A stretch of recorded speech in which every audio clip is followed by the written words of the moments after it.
And what is this restoration of Britain that I talked about? There you see behind me. That is what I want. Christ is king. And Christ must be king of nations. He is king of nations, but he has to be recognised as such.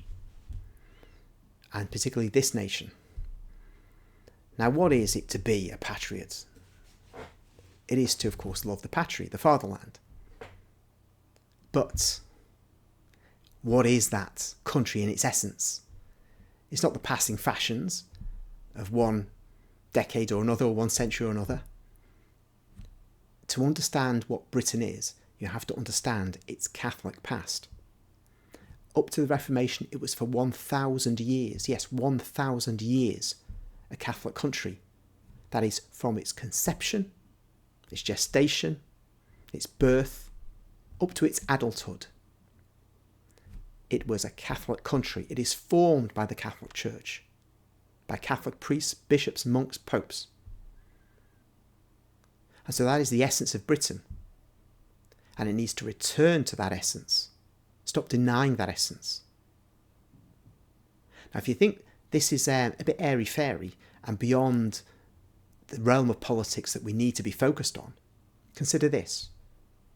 Just yesterday, statistics for births in the United Kingdom were published. The birth rate has fallen through the floor. We're nowhere near replacement rate. And that means, in the end, voluntary extinction. And you can't simply replace people by importing people from other cultures. Even if you were to import the nearest people, like the French, it wouldn't be Britain anymore. It would be a French country. Same goes for countries further afield from which you import. The name Britain might be here at the end of the century. The buildings might still be here. But in every essence, Britain will be gone. So if you want to safeguard Britain as Britain in any meaningful sense, the birth rate has to be addressed. This is why reform is just a vehicle to get to the key milestone of proportional representation. It has nothing to say about major cultural questions. Why is the birth rate dropping? Because people aren't having children. They're having sex at very high levels, but not having children. Why not? Well, they're not marrying early. Early marriage of boys and girls is normal in healthy societies and is essential for maturing of males and for females because they tend to get pregnant. So marriage is the vehicle for managing those sets of drives that human beings naturally have.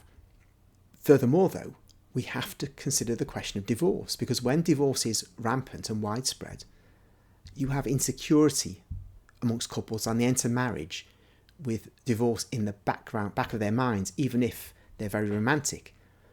Only when divorce is extremely minimised can you say that marriage can possibly be entered into as a lifelong thing, a lifelong commitment in the minds of the two young adults who are getting married. But then within the marriage, what then? Well, no abortions. Abortions have to go because abortions are having an adverse effect upon the birth rate. But they're not having the biggest adverse effect. Artificial birth control is having the biggest adverse effect. And that needs to go. You can have natural family planning. But artificial birth control introduces a mechanisation into the process. Now, I'm not saying I'm for or against natural family planning. I'm just saying it is not mechanising the process in the way the technology of birth control that is generally used does.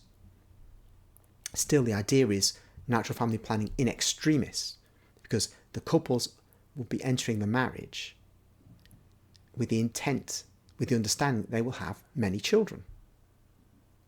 And so the birth rate problem would be resolved. In fact, it's worse than it seems, because if you strip out the births to non-native British people or non-native people who are settled here, then you've probably got a rate of births which is as disastrous as or comparable to Japan or South Korea or Italy or Spain. But how do we get to that state of affairs where human behaviour, which is currently about nightclubs, drinking and easy casual encounters, how do you get away from that to what I'm talking about? Well, we have a vast media landscape entirely hostile to the things that Britain needs, to traditional values. That media landscape has to be brought under control. Back in the 1930s, Hollywood was getting out of control, producing lots of violence and insinuating all kinds of sexual things. But the church, the Catholic Church, came along and said, if you don't stop what you're doing, we will instruct our people to stop going to the cinema and you'll go bankrupt. Very propitious time, because Hollywood had invested huge amounts in the talking pictures.